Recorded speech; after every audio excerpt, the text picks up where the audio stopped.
नमस्कार, मैं doctor Varun Sharma, consultant urologist, kidney transplant surgeon, NHMMI hospital Raipur. आज मैं आप सबसे बात करना चाहूँगा किडनी स्टोन्स के बारे में। पत्थरी, गुर्दे की पत्थरी। अगर देखा जाए तो हमारे देश में किडनी में या मतलब यूरेटर या ब्लैडर के अंदर पत्थरी होने के चांसेस काफ़ी ज़्यादा हैं, क्योंकि पानी लोग कम पीते हैं और पर्यावरण ऐसा है, गर्मी ज़्यादा है, जिससे बॉडी से पानी का वाष्पीकरण बहुत होता है। किडनी में पत्थरी अगर हम बात करें तो यूजुअली जो पत्थरी होती है हमारी किडनी में बनती है और उसके बाद पेशाब की नली में, जिसको हम यूरेटर कहते हैं, आपका मूत्राशय होता है, ब्लैडर, उसके अंदर आ सकती है। छोटी पत्थरी यूजुअली धीरे धीरे बनती रहती है, उसके सिम्टम्स नहीं आते हैं। मोस्टली पत्थरी प्रेजेंट करती है जब वो कहीं पे अटकती है या मूत्र के मार्ग में कहीं पे रुकावट करती है। उस रुकावट के कारण जो सूजन किडनी में आती है, उसके कारण किडनी में जो स्ट्रेच आता है, उसके कारण दर्द होता है।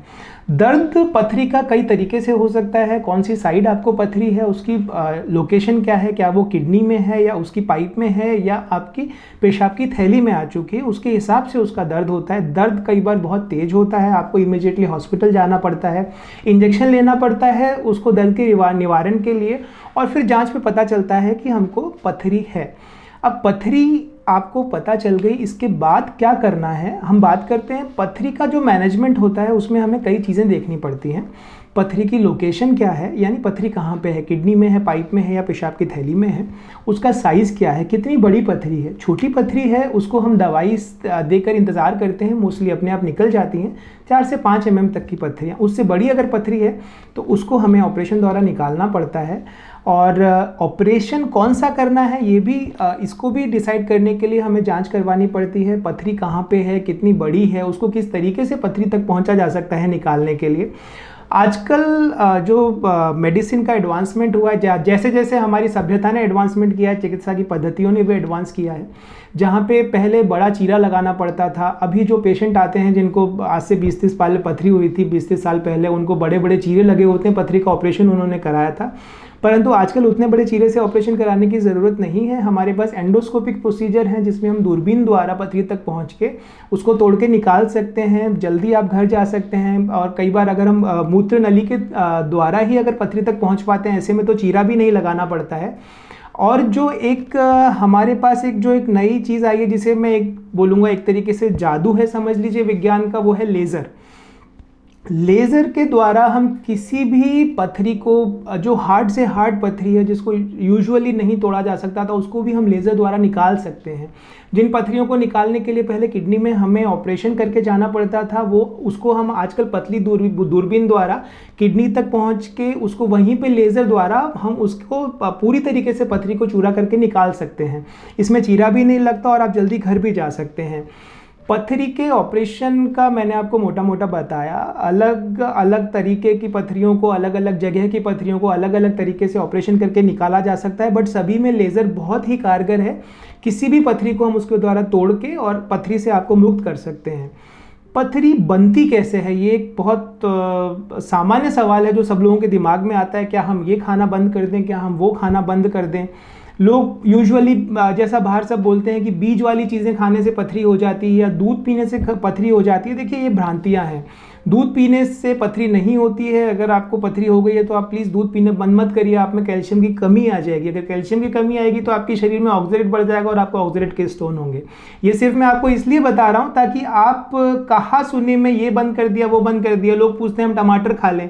अब डेली आप 1 किलो टमाटर नहीं खाते हैं, सब्जी में डलता है, आपके पाती में शायद आधा या 1 टमाटर आता हो, खाने में आता होगा, उतना खाएंगे तो आपको पथरी, वो भी बंद कर देंगे, उससे आपको पथरी बननी है तो ज़रूर बनेगी। पथरी अगर एक बार बनी है, आपको 50% चांसेस हैं कि आपको आपके जीवन काल में दोबारा पथरी बनेगी। आप कुछ भी कर लें, जो आपके हाथ में है वो ये है कि अगर आपको एक बार पथरी हो चुकी है, आप पानी प्रचुर मात्रा में पीजिए, अपने आप को हाइड्रेट करके रखिए। कुछ लोग क्या बोलते हैं, हमने सुबह उठ के 2 लीटर पानी पिया था, हम बहुत पानी पीते हैं। ऐसा नहीं है।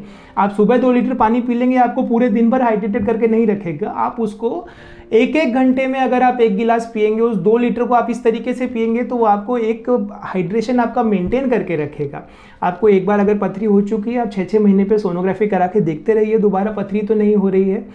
पथरी का इलाज कई बार हमारे पास हर तरीके के मरीज आते हैं, डर जाते हैं, घबरा जाते हैं ऑपरेशन का नाम सुनते ही। हम बाद में आएंगे करके चले जाते हैं, फिर कुछ जड़ी बूटी लेते हैं, कुछ दवाइयाँ लेते हैं इधर उधर। अल्टीमेटली कई बार क्या होता है कि पथरी का दर्द जो हो रहा था वो बंद हो जाता है। इससे उनको लगता है कि पथरी का दर्द बंद हो गया, मतलब अब कोई तकलीफ नहीं है, हमें ऑपरेशन की ज़रूरत भी नहीं है। 5-6 महीने, साल, 2 साल बाद जब वो मरीज हमारे पास आते हैं, वो किडनी पूरी तरीके से ख़त्म हो चुकी होती है।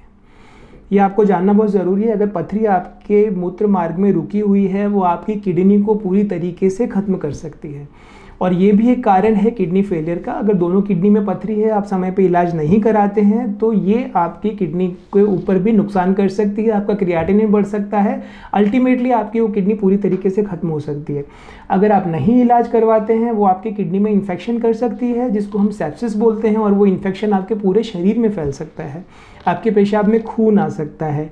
और पथरी अगर ज़्यादा समय तक रहे आपकी किडनी में या आपकी पेशाब की थैली में, तो वो एक कारक भी है उस जगह का कैंसर बनने का, क्योंकि लगातार पथरी के साथ जो वहाँ का इंटरफेस का जो घर्षण होता है, उसके कारण जो चेंजेस आते हैं उसकी लाइनिंग के अंदर, वो आपको कैंसर में तब्दील हो सकते हैं। इसलिए अगर आपको पथरी है, आपके परिवार में किसी को पथरी है, उसका उचित समय पे जांच करवा के उसका निवारण करवाइए और चिकित्सक की सलाह ज़रूर लीजिए। पानी खूब पीजिए। इधर उधर कहा सुनी के हिसाब से इलाज करने से बेहतर है कि आप अपने डॉक्टर के पास जाइए, अपने यूरोलॉजिस्ट से मिलिए और उसकी सलाह के अनुसार आगे बढ़िए। धन्यवाद।